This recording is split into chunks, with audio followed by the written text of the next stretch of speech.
ആനന്ദ് കൊച്ചുകുടി, ശ്രീ ആനന്ദ് കൊച്ചുകുടി, ഇവിടെ അല്ല ഇതൊക്കെ നമ്മൾ ശരി, ഇവിടെ ഈ സതീശനുമായി ബന്ധപ്പെട്ട് ഞാൻ ചൂണ്ടിക്കാട്ടിയ ഒന്നിലധികം സന്ദർഭമുണ്ട്. അത് ഞാനെന്ന് പറയുന്ന ആളെ മാറ്റി നിർത്തൂ. നമ്മുടെ പൊതുമണ്ഡലത്തിലുള്ള ദൃശ്യങ്ങൾ, പ്രതികരണങ്ങളൊക്കെ ഉണ്ട് അല്ലേ?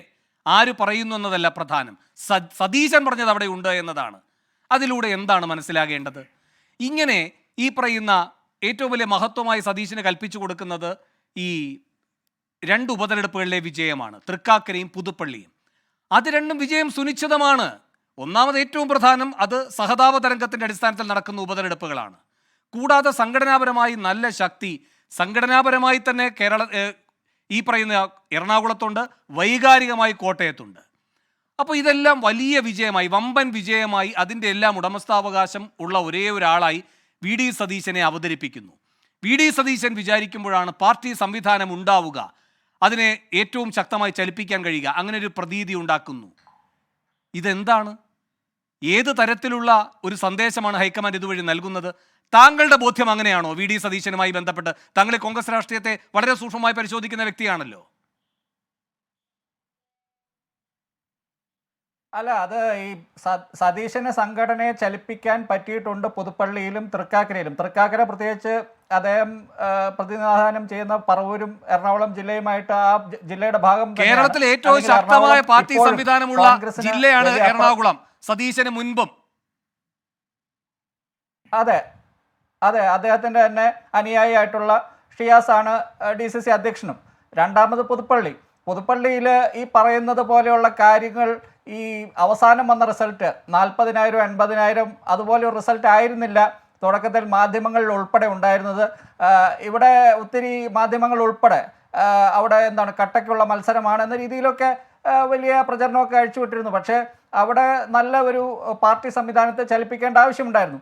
ഞാൻ ഈ ഒരു സതീശനിലേക്ക് ഈ ആരോപണങ്ങളൊക്കെ വരുന്നത് ഒന്ന് മാറ്റി നിർത്തിയാൽ എന്താണ് KPCC ക്യാമ്പിൽ നടന്നത് എന്ന് ഞാൻ വേണമെങ്കിൽ വളരെ 60 സെക്കൻഡ് തന്നാൽ ഞാൻ കൃത്യമായിട്ട് പറയാം എന്താണ് ഈ വിവാദങ്ങളുടെ എല്ലാം പുറകിൽ. ഈ വിഷൻ 25 എന്ന് പറഞ്ഞ് സതീശൻ അവിടെ ഒരു ഡോക്യുമെൻ്റ് അവതരിപ്പിക്കാൻ വന്നപ്പോൾ അവിടെ KPCCയുടെ ജനറൽ സെക്രട്ടറി ആയ പഴകുളം മധു ഇതുപോലെ എന്തോ ഒരു സാധനം തയ്യാറാക്കി വന്നിരുന്നു. അത് വേണുഗോപാൽ തയ്യാറാക്കി പഴകുളത്തിന് കൊടുത്തുവിട്ടതല്ല, പഴകുളം സ്വയം കൊണ്ടുവന്നതാണെന്നാണ് ഞാൻ മനസ്സിലാക്കുന്നത്.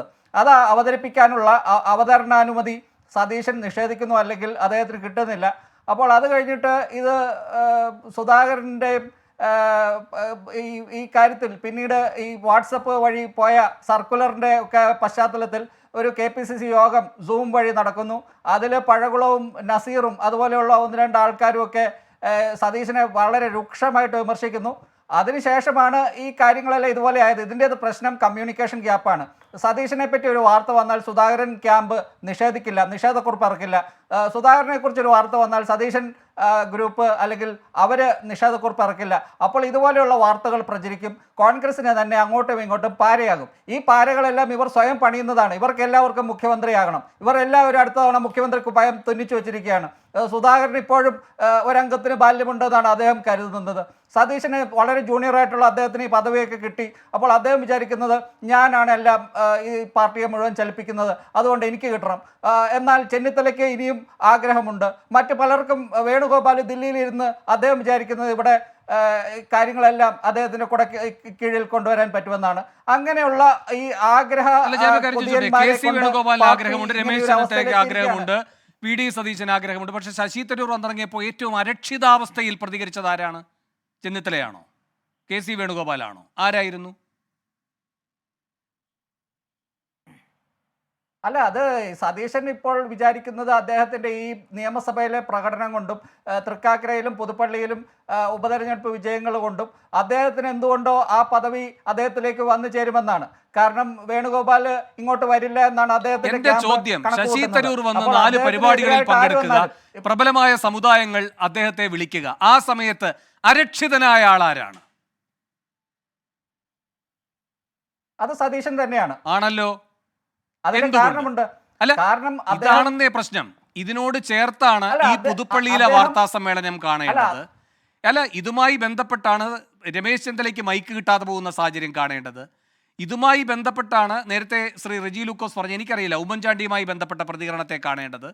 ഇതുമായി ബന്ധപ്പെട്ടാണ് ഇദ്ദേഹം പാലക്കാടോ കാസർഗോഡോ മറ്റോ പോയപ്പോൾ അദ്ദേഹം വന്ന സമയത്ത് DCC അധ്യക്ഷൻ വരാൻ വൈകിയെന്നോ അതോ തൊട്ട് മുകളിലത്തെ നിലയിലായിരുന്നെന്നോ അതുമായി ബന്ധപ്പെട്ട ആശയക്കുഴപ്പം. എന്തിനേറെ ശ്രീ കൊച്ചുകുടി, KPCC ആസ്ഥാനത്ത് പാർട്ടി യോഗത്തിന് സതീശൻ എത്തുമ്പോഴുള്ള ദൃശ്യങ്ങൾ വാർത്താമാധ്യമങ്ങളിൽ ഉണ്ടല്ലോ. അത് നോക്കിയാൽ മതി അദ്ദേഹത്തോട് സംസാരിക്കാൻ വരുന്നവരോടുള്ള സതീശൻ്റെ ശരീരഭാഷ.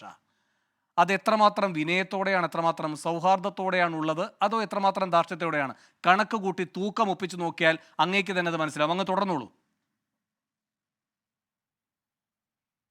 അല്ല, സതീശൻ്റെ പല പ്രശ്നങ്ങളും ഇപ്പോൾ പുതുപ്പള്ളിയിൽ അദ്ദേഹം ലഡ്ഡു നിഷേധിക്കുന്നു, പൊന്നാട വലിച്ചെറിയുന്നു, മൈക്കുകൾ മാറ്റുന്നു, അതൊക്കെ എല്ലാവരും ക്യാമറയിൽ കൂടെ കണ്ടതാണ്. അദ്ദേഹത്തിൻ്റെ ശരീരഭാഷയും അദ്ദേഹത്തിൻ്റെ ജനാധിപത്യ ബോധത്തെക്കുറിച്ചുമൊക്കെ അദ്ദേഹം ഘോരഘോരം പ്രസംഗിക്കുന്ന, പിണറായിക്കെതിരെ പ്രസംഗിക്കുന്നത് സ്വയം അദ്ദേഹത്തിനും ബാധകമാണ് എന്ന് അദ്ദേഹം ഒരു വേള ചിന്തിക്കുന്നത് നല്ലതാണ്. അതിനുശേഷം അദ്ദേഹം വിനയാന്വിതനായിട്ടൊക്കെ പത്രക്കാരുടെ മുന്നിൽ വന്നു. പക്ഷേ ശശി തരൂർ വരുമ്പോൾ അദ്ദേഹം ഇൻസെക്യൂരിറ്റി ഫീൽ ചെയ്യുന്നുണ്ടെങ്കിൽ അത് അദ്ദേഹം ശശി തരൂറുമായിട്ട് താരതമ്യപ്പെടുത്തുമ്പോൾ അദ്ദേഹം ഒരു അശുവാണെന്ന് അദ്ദേഹത്തിന് സ്വയം ബോധ്യമുള്ളതുകൊണ്ടാണ്.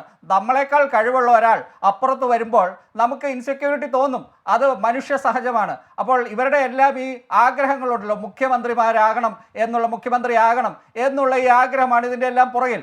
കോൺഗ്രസിനെ പക്ഷേ എങ്ങനെയെങ്കിലും തിരിച്ചു കൊണ്ടുവന്നാലാണല്ലോ, ചുവരുണ്ടെങ്കിലല്ലേ ചിത്രമുള്ളൂ. അല്ല, ഒരു സംശയം ചോദിച്ചോട്ടെ ശ്രീ കൊച്ചുകൂടി. അല്ല, ഇത്രയും അനാരോഗ്യവാനാണ് ഈ പ്രസിഡന്റ് എങ്കിൽ പാർട്ടിക്ക് ആരോഗ്യമുണ്ടല്ലോ. പാർട്ടി ആരോഗ്യകരമായൊരു ഇടപെടൽ നടത്തേണ്ടതല്ലേ? ചോദ്യം 1. ചോദ്യം 2, ഈ തെരഞ്ഞെടുപ്പ് ഘട്ടം കഴിയുന്നതുവരെ, ലോക്സഭാ തെരഞ്ഞെടുപ്പ് ഘട്ടം കഴിയുന്നതുവരെ ആയിരുന്നല്ലോ ഹസന് ചുമതല. അതിൻ്റെ നാൾ വഴി കൃത്യമായി പരിശോധിച്ചല്ലോ സുധാകരൻ.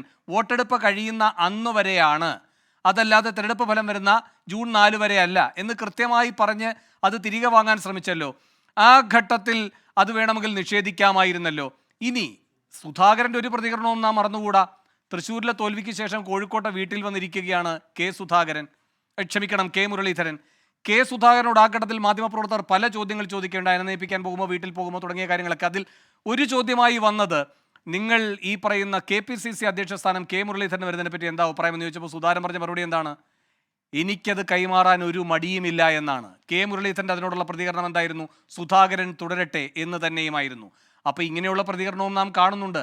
ചിലർ കിട്ടിയതും കിട്ടാനിരിക്കുന്നതും മുറുകെ പിടിക്കാൻ നോക്കുന്നു, ചിലർ വിട്ടുകൊടുക്കാമെന്ന് പറയുന്നു. അത് എത്രമാത്രം തുറന്നാണോ അല്ലയോ, എന്തായാലും അത് നമ്മുടെ പൊതുമധ്യത്തിലുണ്ട്. അങ്ങ് പറയൂ. അപ്പൊ അതുകൊണ്ട് പഴകുളം മധു എന്ന് പറയുന്ന കുഴപ്പക്കാരനെ കണ്ടെത്തുമ്പോൾ, പഴകുളം മധു എന്ന് പറയുന്ന കുഴപ്പക്കാരനെ കണ്ടെത്തുമ്പോൾ പഴകുളം മധു മാത്രമല്ല കുഴപ്പക്കാരൻ. പഴകുളം മധുവിനെ ഒരു താല്പര്യമാണ് നയിക്കുന്നത് എങ്കിൽ അത് പാർട്ടി ബന്ധുവല്ല എന്ന് പറയുന്ന ആളുകളെ നയിക്കുന്ന വികാരം എന്താണ് എന്നതും പരിശോധിക്കപ്പെടും. അല്ല, ഇപ്പൊ ഈ സതീശൻ ഗ്രൂപ്പ് ആണെങ്കിൽ പഴകുളം മധുവിൻ്റെ VM ലിജുവിൻ്റെ ഒക്കെ പേരുകളാണ് പറഞ്ഞുകൊണ്ടിരിക്കുന്നത്.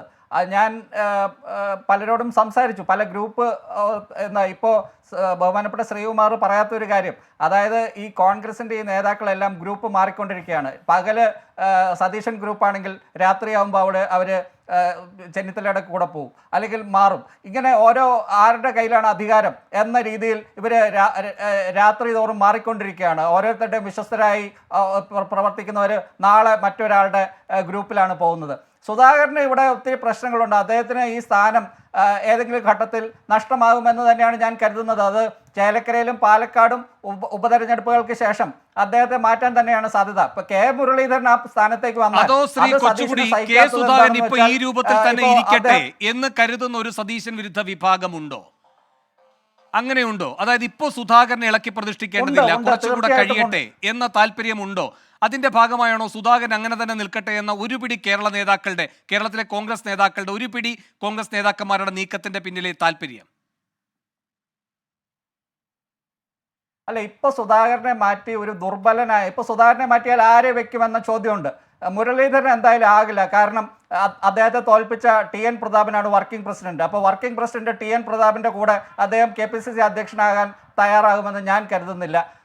അദ്ദേഹം പിന്നെയുള്ള ആൾക്കാരെന്ന് വെച്ചാൽ ഇപ്പോൾ KC ജോസഫിനെ പോലെയൊക്കെയുള്ള മുതിർന്ന നേതാക്കൾ, അല്ലെങ്കിൽ ഏതെങ്കിലും ദുർബലനായിട്ടുള്ള ഒരു നേതാവിനെയാണ് ആ സ്ഥാനത്തേക്ക് കൊണ്ടുവരാൻ സതീശനും വേണുഗോപാലും സമ്മതിക്കുകയുള്ളൂ. അത് എല്ലാവരും മനസ്സിലാക്കണം. അതായത് ഈ സ്ഥാനത്ത് സുധാകരൻ്റെ അത്രയും പൊക്കമുള്ള, ആരോഗ്യവാനായ സുധാകരനൊപ്പം തലപ്പൊക്കമുള്ള ഒരു നേതാവ്, അതിപ്പോൾ കെ മുരളീധരനാകാം, അങ്ങനെ ഒരു നേതാവിനെ ആ സ്ഥാനത്തേക്ക് കൊണ്ടുവരാൻ സതീശനായാലും വേണുഗോപാലായാലും സമ്മതിക്കില്ല.